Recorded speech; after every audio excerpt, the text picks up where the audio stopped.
नमस्कार दोस्तों, उम्मीद करते हैं आप लोग अच्छे होंगे। दोस्तों गुड न्यूज है, अभी काफी लंबे समय के बाद में हमें एक अच्छी न्यूज मिली है। गुड न्यूज आप सब लोगों के लिए है और इस प्रोजेक्ट के लिए पिछले 6 से 7 महीने से मैं मेहनत कर रहा था। काफी टाइम से क्लाइंट कोऑर्डिनेशन में था और काफी कंटिन्यूस कोऑर्डिनेशन के बाद में रिजल्ट रिजल्ट के रूप में आई है। मेहनत जो की है वो रिजल्ट के रूप में आई है।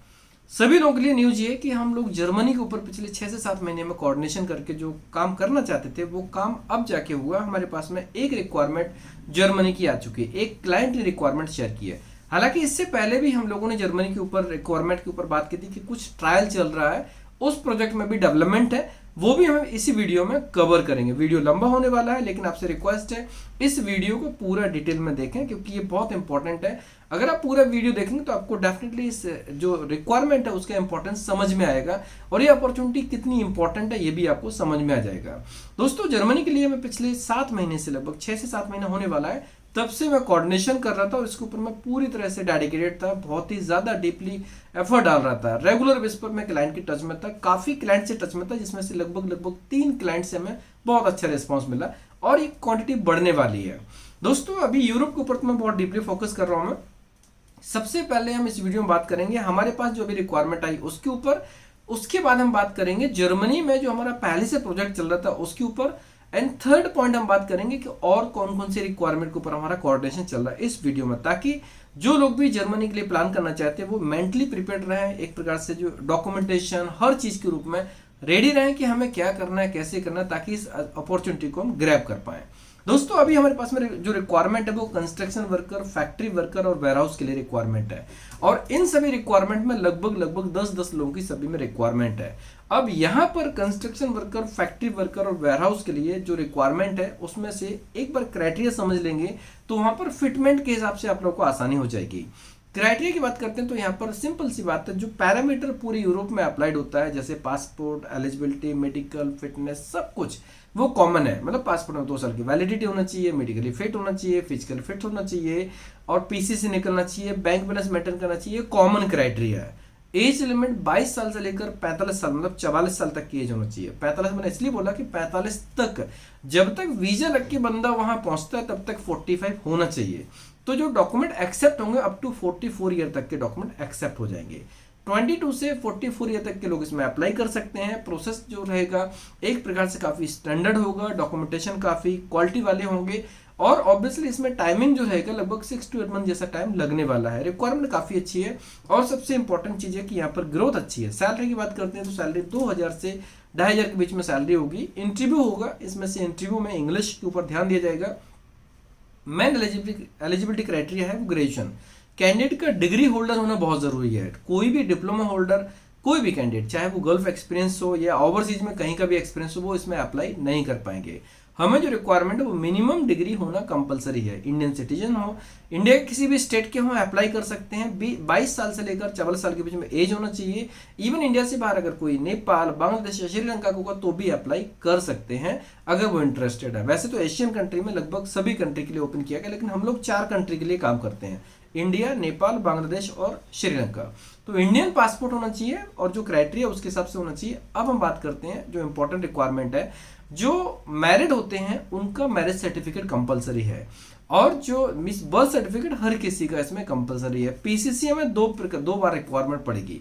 ये रिक्वायरमेंट मैं पहले से क्लियर इसलिए करूं ताकि बाद में लोगों को कंफ्यूजन ना हो, क्योंकि पीसीसी की वैलिडिटी होती है वो 6 मंथ की होती है और ये प्रोसेस में लगभग 7-8 मंथ जैसा लगने वाला है। और जैसे कंफर्मेशन होगा उस टाइम पर हमें पीसीसी की रिक्वायरमेंट चाहिए। क्लाइंट की तरफ से नीड है क्योंकि इसमें उनका पहले से रिजल्ट बहुत शानदार रहा है, इसलिए उन्होंने उस रिजल्ट को ध्यान में रखते हुए और उनका जो इंडिया के और भी एजेंसी के साथ में पहले किया था, अभी फिलहाल नहीं है, लेकिन उनका जो एक्सपीरियंस रहा वो अच्छा नहीं रहा, इसलिए उन्होंने डॉक्यूमेंट्स के ऊपर काफी स्पेशली फोकस किया हुआ है कि आप अपने सभी कैंडिडेट्स का पीसीसी इंपॉर्टेंट है पहले से रेडी करके रखें। और दूसरा पीसीसी जब हम फाइल सबमिशंस करेंगे वीजा के लिए तब हमें इसकी रिक्वायरमेंट होगी। तो ये बहुत इंपॉर्टेंट चीज है। कोई भी कैंडिडेट जो इसमें इंटरेस्टेड है सबसे पहले इस चीज को ध्यान में रखें कि सभी डॉक्यूमेंट की रिक्वायरमेंट है वो उनको तैयार करने होंगे, उसमें कोई चॉइस नहीं होती है। रिक्वायरमेंट काफी अच्छी है, अपॉर्चुनिटी काफी अच्छी है और सैलरी जो कहा गया है 2000 से 2500, ये सैलरी एक प्रकार से उनको टेक होम सैलरी होने वाली है, क्योंकि इसमें जो वहाँ का जो लेबर लॉ के हिसाब से लगभग देखा जाए तो सैलरी 12 यूरो पर आवर के हिसाब से मिनिमम सैलरी होती है। लेकिन पॉइंट ये कि एम्प्लॉयर ने यहाँ पर जो हमें ऑफर दिया है, जो डिमांड शेयर की है, वो ये है कि 9 घंटे 26 दिन की जो सैलरी बनने वाली है वो बिटवीन 2000 से 2500 के बीच में होने वाली है आफ्टर द टैक्स। अब ये डिपेंड करता है, जब एम्प्लॉयर आपको डॉक्यूमेंट में शेयर करेगा, कंफर्मेशन देगा, उस टाइम पर ये चीजें होंगी। अगर बाई चांस थोड़ा प्लस माइनस होगा तो वो भी कैंडिडेट को अंडरस्टैंड करना होगा। लेकिन रेंज जो रहेगी, टेंटेटिव रेंज लगभग 2000 से 2500 के बीच में ये रेंज होने वाली है कैंडिडेट की टेक होम सैलरी की बात कर रहा हूं मैं। 9 आवर्स 26 डेज के हिसाब से, 9 hours per day, 6 day a week और 26 डेज इन अ मंथ, ये इनका रहेगा। ड्यूटी अगर 12 घंटे की होती है तो उससे ऊपर जो रहेगा उसका ओटी पर आर के हिसाब से उनको मिलेगा। मतलब उसमें ओटी का जो टर्म्स होगा, जो जर्मन का टर्म्स होता है उसके हिसाब से रहेगा। इसमें कोई जैसे गल्फ का या सिंगापुर का होता है कि नॉर्मल डेज पर 1.5 गुना या फिर पब्लिक हॉलीडे पर 2 गुना होता है, वो टर्म्स नहीं रहता। जो यूरोप का टर्म्स है वो टर्म्स अप्लाई होने वाला है, पर आर के हिसाब से ओटी बनने वाली है। अच्छा, वर्क परमिट में जो सैलरी आएगी वो वहाँ की गवर्नमेंट की मिनिमम सैलरी के हिसाब से आएगी। वर्क परमिट में वो सभी चीजें आएंगी जो आपके वीजा के लिए इंपॉर्टेंट है। मतलब आपका वीजा लगे, इसके लिए क्लाइंट हमेशा सपोर्ट करेगा, हर एक स्टेज पर डीपली सपोर्ट करेगा, जहां पर जैसी रिक्वायरमेंट होगी उसके हिसाब से सपोर्ट करेगा। तो जो लोग भी इसमें अप्लाई करना चाहते हैं, पहले हम अपने एंड पे शॉर्टलिस्ट करेंगे, फिल्टर करेंगे, और उसके बाद क्लाइंट के एंड पे भी चीजें फिल्टर्ड होंगी। और इसमें से अगर कोई पोटेंशियली होगा तो उसको हम तैयार भी करेंगे, क्योंकि सबसे इंपॉर्टेंट चीज है कि हर कोई परफेक्ट नहीं होता, लेकिन अगर थोड़ा सपोर्ट किया जाए तो कुछ पोटेंशियल लोग भी सक्सेस को अचीव कर लेते हैं। ऐसा कई बार हो चुका है। तो हम इसमें से गाइड भी करेंगे, डॉक्यूमेंटेशन के ऊपर भी सपोर्ट करेंगे। कैंडिडेट को सबसे इंपॉर्टेंट है कि अपने डॉक्यूमेंट अच्छी क्वालिटी में स्कैन करके देने होंगे। डॉक्यूमेंट में क्या क्या चाहिए? पासपोर्ट की, सभी पासपोर्ट की स्कैनिंग कॉपी, मतलब कि एक पासपोर्ट हो या 2 पासपोर्ट, 3 पासपोर्ट, पासपोर्ट के सभी पेज की स्कैनिंग कॉपी चाहिए। सभी एकेडमिक सर्टिफिकेट एंड मार्कशीट, जैसे 10th 12th और डिग्री, ये सभी मार्कशीट और सर्टिफिकेट चाहिए, और इनमें सभी को अपोस्टल होगा। एंड जो बर्थ सर्टिफिकेट है एंड मैरिज सर्टिफिकेट और पीसीएस, ये सभी हमें अपोस्टल करना होगा। एंड सबसे इंपॉर्टेंट ये चीज रहती है कि जो भी डॉक्यूमेंट्स हैं उनकी क्वालिटी स्कैनिंग होनी चाहिए। मोबाइल से फोटो नहीं चाहिए होगा, मोबाइल से फोटो बिल्कुल नहीं चाहिए होगा, क्योंकि मोबाइल में फोटो जो क्वालिटी होगी, पहला जो शॉर्टलिस्टिंग होगा डॉक्यूमेंट के बेस पर होगा। अगर क्लाइंट ने आपको डॉक्यूमेंट के बेस पे ही डॉक्यूमेंट फिल्टर करके शॉर्टलिस्ट कर दिया तो ही आप आगे की जो प्रोसेस से आउट हो जाएंगे। इसलिए डॉक्यूमेंट्स की क्वालिटी में कोई कमी नहीं होना चाहिए। एंड फोटो का स्पेसिमेन आपको हमारी टीम शेयर करेगी। जब आप अप्लाई करेंगे तो हमारी टीम आपको सामने से बोलेगी इस साइज का, इस तरीके का फोटो आपको बनवाना है, और इसके ऊपर मैं आपको डिटेल आगे वीडियो भी बनाऊंगा। हालांकि रिक्वायरमेंट आई, इसके लिए पहले इसके बारे में बात करना बहुत जरूरी है, और इसका कल लाइव सेशन भी होने वाला है। तो कल लाइव सेशन में आप लोग जरूर ज्वाइन करें। टाइमिंग सेम रहेगा जो पोस्टर में आएगा, उस टाइम के हिसाब से कल लाइव सेशन में ज्वाइन करें। अगर कुछ क्वायरीज हैं आप उसमें पूछ सकते हैं। सो डॉक्यूमेंट अच्छी क्वालिटी का होना चाहिए। एक्सपीरियंस सर्टिफिकेट की भी रिक्वायरमेंट होगी जो सिमिलर फील्ड के, हालांकि इसमें फ्रेशर लोग भी अप्लाई कर सकते हैं, लेकिन एक्सपीरियंस होल्डर भी अप्लाई कर सकते हैं। ऑब्वियसली एक्सपीरियंस होल्डर का इसमें वेटेज पड़ेगा। जो प्रोफाइल है उसके हिसाब से एक्सपीरियंस होना कंपलसरी होता है। अगर एक्सपीरियंस नहीं है, फ्रेशर लोग भी अप्लाई कर सकते हैं, लेकिन डॉक्यूमेंट्स सबसे इंपॉर्टेंट वेटेज कब होता है? सिमिलर फील्ड का एक्सपीरियंस होने पर उस कैंडिडेट को, उस एप्लीकेशंस को पहले पिक किया जाता है। तो क्लाइंट आपके डॉक्यूमेंट को सिलेक्ट करे, इतनी पोटेंशियल हमारे डॉक्यूमेंट में होना चाहिए। और चूंकि मैंने पहले ही बताया कि यहाँ पर फ्रेशर लोग भी अप्लाई कर सकते हैं, तो मैंडेटरी नहीं है कि इसमें एक्सपीरियंस होना बहुत जरूरी है। सो जो लोग भी इंटरेस्टेड हैं, एलिजिबल हैं, इसमें अप्लाई कर सकते हैं। डॉक्यूमेंट अच्छी क्वालिटी में होना चाहिए, एंड ऑब्वियसली प्रोसेस जो टाइम है उसके हिसाब से उनको तैयार होना होगा। जहां पर जैसे भी गाइडेंस की रिक्वायरमेंट होगी हम आपको गाइड करेंगे। एक प्रकार से देखा जाए तो ये बहुत बड़ा प्रोजेक्ट है। मतलब Germany one of the best country in the world work करने के लिए, और ग्रोथ के लिए देखा जाए तो ऑटोमोबाइल इंडस्ट्री का यहाँ पर काफी स्कोप होता है। और भी कई इंडस्ट्री होती है, लेकिन ऑटोमोबाइल का सच में बहुत स्कोप होता है। और कोई भी कैंडिडेट जर्मनी पहुंचने के बाद में ऑब्वियसली वहां पर लॉन्ग टाइम प्लानिंग कर सकता है। एंड अभी हमारे पास में जो रिक्वायरमेंट है, इसमें इंग्लिश की रिक्वायरमेंट है, जर्मन लैंग्वेज की रिक्वायरमेंट नहीं है। कंपलसरी नहीं है जर्मन आना, लेकिन इंग्लिश की रिक्वायरमेंट है। इसमें इंटरव्यू होगा, और इंटरव्यू में जो भी कैंडिडेट्स होंगे उनको ऑब्वियसली अपनी क्वालिटी शो करनी होगी। एंड सबसे इंपॉर्टेंट है, जब भी मैं बात करूं इंटरव्यू के ऊपर, तो लोगों को ये फील हो सकता है कि इंटरव्यू बहुत हाई फाई होने वाला है। दोस्तों, इंटरव्यू हाई फाई या मीडियम होने का मतलब नहीं होता है। इंटरव्यू का मतलब इंटरव्यू।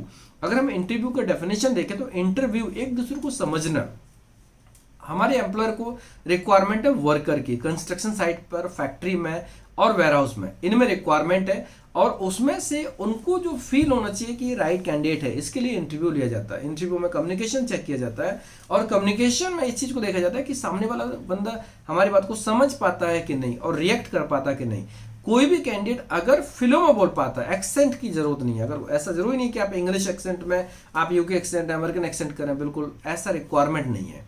आप रिप्लाई कर पाते हो इतना है तो आप इसमें अप्लाई कर सकते हैं। इतनी अच्छी इंग्लिश होनी चाहिए कि आप रेगुलर बेस पर रिप्लाई कर पाए, मतलब कि आपको किसी ने कुछ पूछा, आपने समझा, रिप्लाई किया, और कम्युनिकेशन करके आप 5 मिनट, 10 मिनट, 15 मिनट, आधा घंटा भी अगर बात कर सकते हैं तो ये मान लीजिए आप अप्लाई कर सकते हैं। अगर आप बोल सकते हैं, बात कर सकते हैं, इंटरेक्ट कर सकते हैं तो इसमें अप्लाई कर सकते हैं। और चूंकि प्रोसेसिंग टाइम 6, 7, 8 मंथ्स के लगभग रहेगा, तो इतने पीरियड में अगर थोड़ा पोटेंशियली होगा वो भी व्यक्ति तैयार हो सकता है। क्योंकि जो पहला वाला पार्ट है ना सिलेक्शन कंफर्मेशन का, वो लगभग 1-1.5 महीना का भी, 2 महीना भी लग सकता है। तो इस पीरियड में कैंडिडेट को रेडी होना बहुत जरूरी होता है।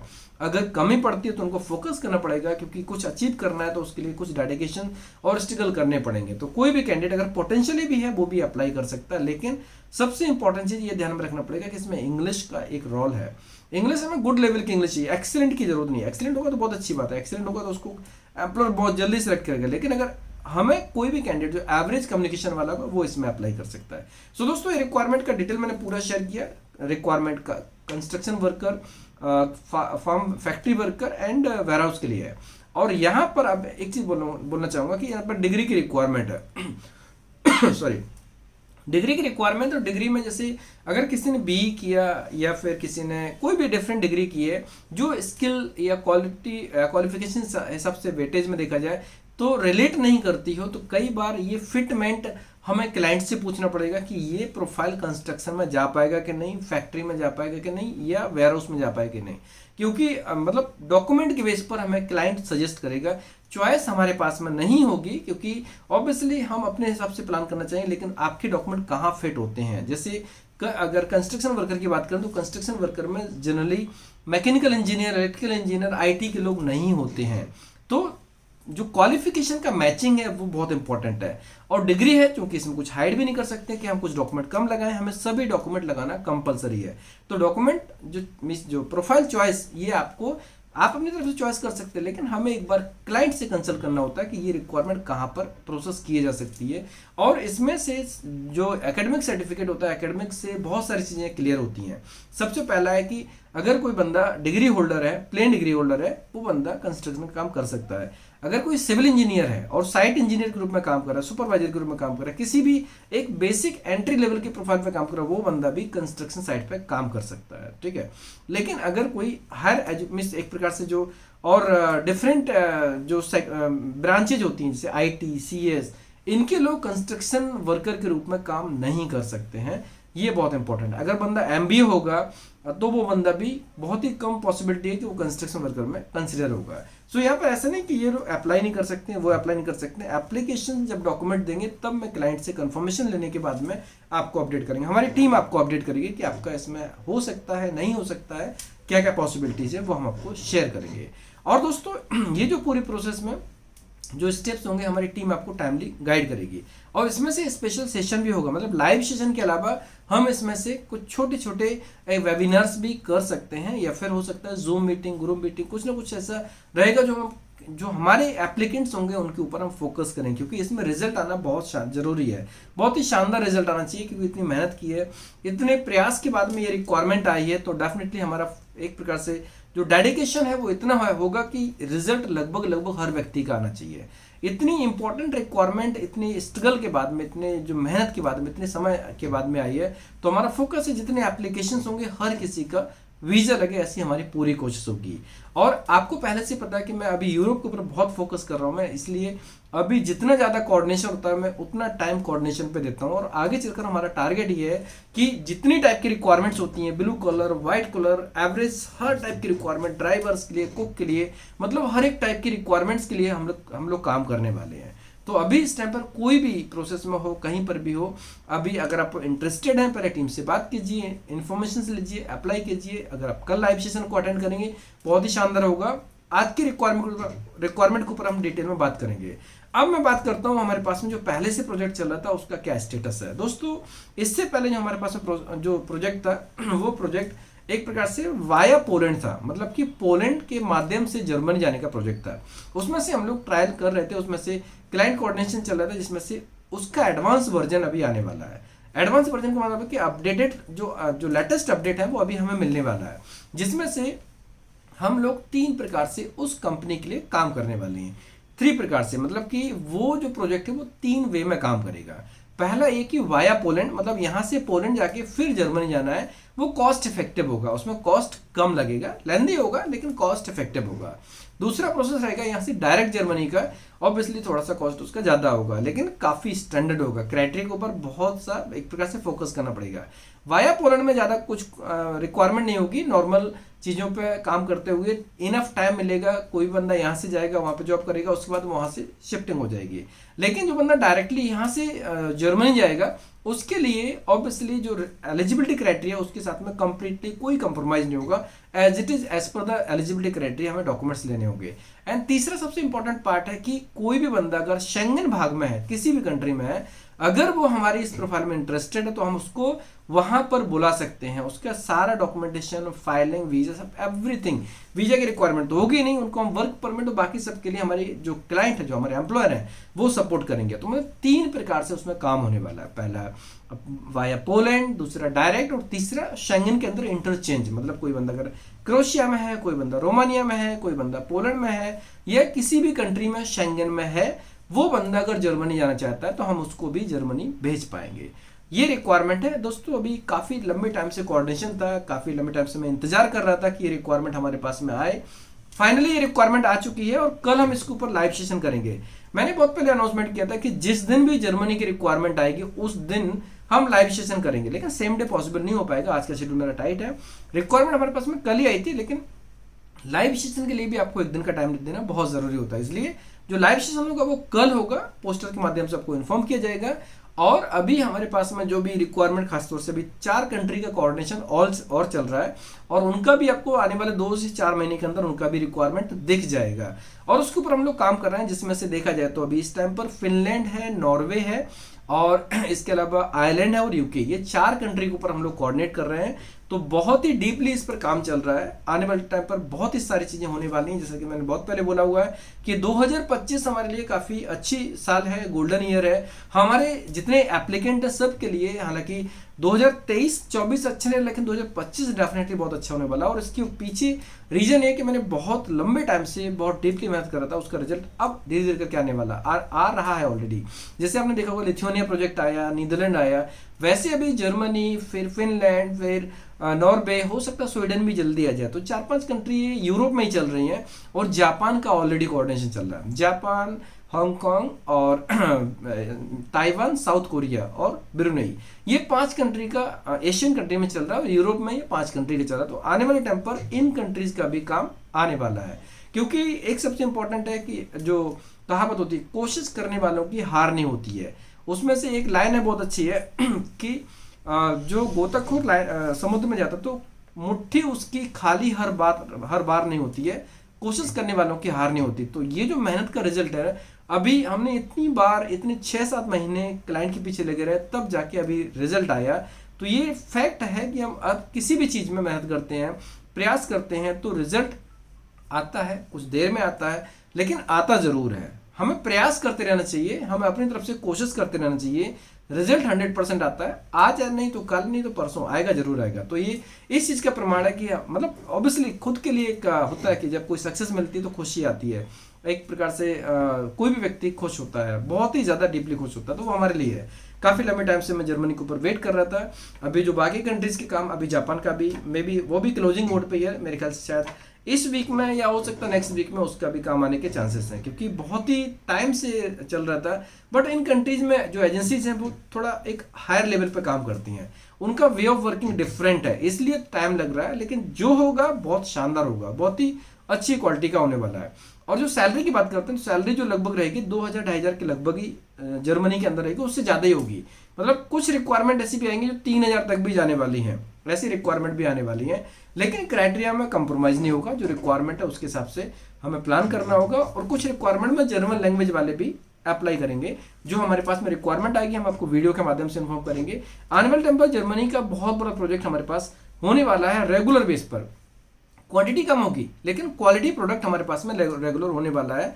एक बार मेरा यूरोप जाना हो उसके बाद बहुत सारी चीजें हम लोग करने वाले हैं। सो दोस्तों उम्मीद करते हैं कि आज का वीडियो आप लोगों को अच्छा लगा होगा, क्योंकि इसमें हमने बहुत सारी ऐसी चीजें प्रेजेंट की हैं जो हमारे पास में आई हैं, जो काफ़ी लोगों का ड्रीम था। काफ़ी लोगों को जर्मनी जाना है, काफ़ी लोगों को एक लॉन्ग टाइम प्लानिंग करनी है, करियर प्लानिंग स्ट्रॉन्ग करना है, फैमिली के लिए प्लान करना है, फ्यूचर एक अच्छे तरीके से सिक्योर करना है, उनके लिए जर्मनी बहुत अच्छा प्लेस हो सकता है। जर्मनी जो है उनके लिए डेफिनेटली एक ऐसा प्लेस है जहां पर वो लोग अपना लॉन्ग टाइम फ्यूचर बना सकते हैं।